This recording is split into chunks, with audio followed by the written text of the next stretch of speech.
Hello दोस्तों, नमस्कार। आज हमारे साथ हैं आप सभी के चहेते मेरे भाई धनंजय धड़कन।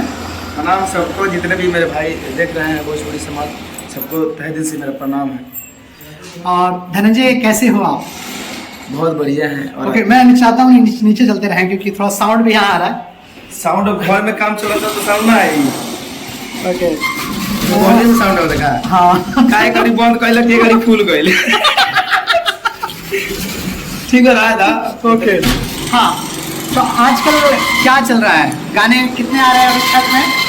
छठ का गाना आज 4-5 दिन से लगातार रिलीज हो रहा है मेरे धनंजय धड़कन का एंटरटेनमेंट पे। और दोस्तों, बता देना चाहता हूँ कि धनंजय धड़कन एंटरटेनमेंट, धनंजय का इस ब्यूटीफुल चैनल कि लगभग देखा जाए तो बहुत ही बेहतरीन सा चैनल है और बहुत ज़्यादा ही आप लोग प्यार देते हैं। और खास करके मेरा अपना चैनल है तो अपना पे थोड़ा ज़्यादा ध्यान दिया जाए। ज्यादा ध्यान नहीं, ध्यान तो सब पे है, लेकिन गाना आते रहेगा। मैं कंटिन्यूटी अगर कहीं गाना अगर नहीं मिल रहा है ओके, तो मेरे तो जरूर सुनने को और देखने को मिलेगा। क्या बात है।